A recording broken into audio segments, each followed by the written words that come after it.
उदयपुर जिले के डबुक थाना क्षेत्र में रविवार रात नाबालिग बच्चे से दुष्कर्म मामले में पुलिस ने फुर्ती दिखाते हुए उसी रात बलात्कारी को दबोच लिया।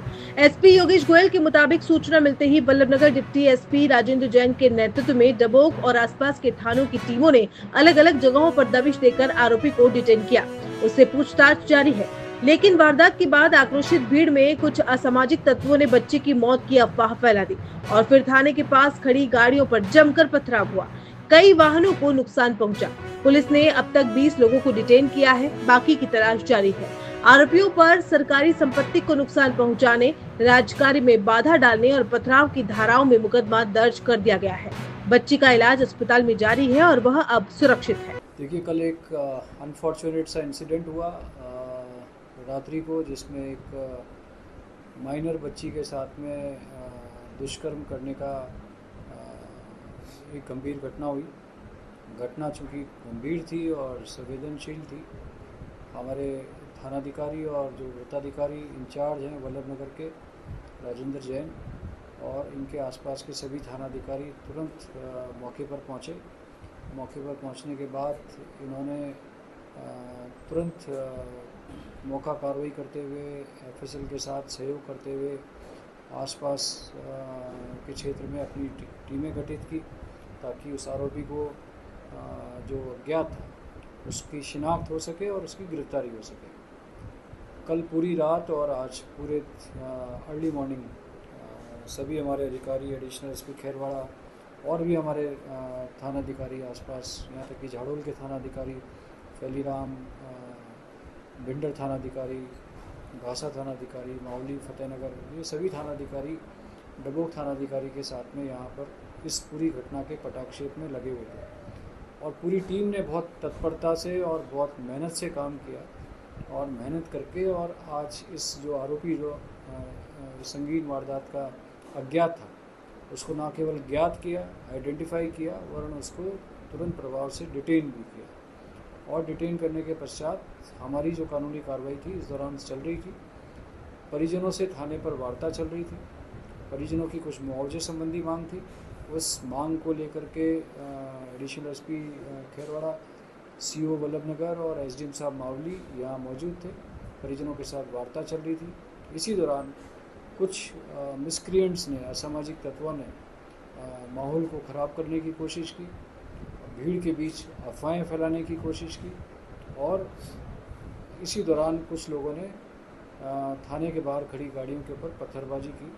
हमारी मौजूदा फोर्स ने ऐसे मिसक्रिएंट्स के इस प्रयास को भी तुरंत प्रभाव से कंट्रोल किया और ये जो मिसक्रिएंट्स थे, असामाजिक तत्व थे जो माहौल ख़राब कर रहे थे, जो पत्थरबाजी कर रहे थे, उनमें से करीब 20 लोगों को हमने आइडेंटिफाई करके और अभी डिटेन भी किया है। जो मिसक्रिएंट्स हैं उनके खिलाफ हम गंभीर धाराओं में सरकारी संपत्ति को नुकसान, राजकार्य में बाधा, पत्थरबाजी, इन धाराओं के तहत मुकदमा दर्ज कर रहे हैं।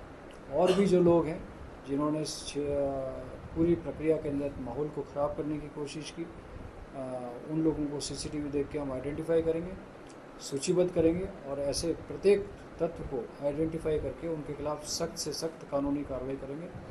और हम ये संदेश देना चाहते हैं कि पुलिस ने इस पूरी घटनाक्रम में बहुत ही मेहनत से काम किया। सारे अधिकारियों ने पूरी रात लग करके इस संगीन वारदातों का नाकल खुलासा किया और उस आरोपी को गिरफ्तार भी किया। और जो भी हम बदमाश हैं जिन्होंने इसको माहौल को ख़राब किया, उनके खिलाफ हम सख्त कानूनी कार्रवाई। बच्ची की तबीयत कैसी है? बच्ची की तबीयत बिल्कुल सही है, बच्ची बिल्कुल ठीक है। मेरी स्वयं की अस्पताल के प्रशासन से बात हुई और मैं लगातार उनके संपर्क में हूँ और जो बेस्ट मेडिकल एड हो सकती है बच्ची को वो मिल रही है। बच्ची बिल्कुल पूरी तरह से स्वस्थ है और बच्ची का जो भी नियमानुसार मेडिकल मुआयना होना है वो सब कार्रवाई चल रही है। जैसा कि आपने बताया कि पीड़िता के परिवार से यहाँ वार्तालाप चल रही थी, सब कुछ शांतिपूर्ण था, तो ऐसी क्या स्थिति हुई कि पत्थरबाजी करनी? देखिए, कुछ मिसक्रिएंट्स थे, ये हम जांच करने का प्रयास करें। जो प्रारंभिक रूप से ये चीज़ें आई है कि कुछ लोगों ने ये भीड़ में अफवाह फैलाने की कोशिश की कि बच्ची की मौत हो गई, लेकिन ये बात बिल्कुल गलत थी। और भी लोगों के कुछ अपने स्वार्थ थे, इसमें उसको भी हम जांच करने का प्रयास करें कि उनके नेता कौन थे, किन लोगों ने इनको भड़काया और किन लोगों ने ये अफवाहें फैलाई। अभी जैसा मैंने आपको बताया लगभग 20-22 लोगों को हमने जो उत्पात मचा रहे थे उनको हमने डिटेन किया, उनके खिलाफ भी हम कानूनी कार्रवाई करेंगे और बाकी जो लोग जिन्होंने किया उनके खिलाफ भी सख्त से सख्त कानूनी कार्रवाई करेंगे। रेवल केस में कितने आरोपी को गिरफ्तार कर चुके हैं? सॉरी, जो पीड़िता के साथ दुष्कर्म जो हुआ उसमें कितने आरोपी को गिरफ्तार? अभी एक आरोपी को हमने डिटेन किया। अभी संपूर्ण घटनाक्रम में जानकारी अनुसार एक ही व्यक्ति था, उसको हमने डिटेन कर लिया, उससे हम पूछताछ कर रहे हैं और शीघ्र ही उसके खिलाफ जो भी कानूनी कार्रवाई वो विधि सम्मत करेंगे। We fly aviation and hospitality training academy. क्या आपका सपना आसमान की ऊंचाइयों को छूने का है या फिर हॉस्पिटलिटी और टूरिज्म इंडस्ट्री में करियर बनाने का?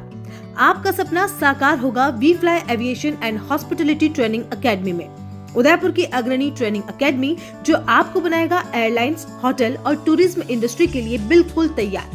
बेहतरीन ट्रेनर्स, प्रैक्टिकल लर्निंग और इंडस्ट्री सर्टिफाइड कोर्सेज के साथ हम आपको एक सफल करियर की ओर ले जाते हैं। हमारी शानदार प्लेसमेंट सपोर्ट से आपका सपना हकीकत बन सकता है। अब आपका भी करियर टेक ऑफ करेगा। आज ही ज्वाइन करें we fly aviation and hospitality training academy और अपने सपनों को उड़ान दें।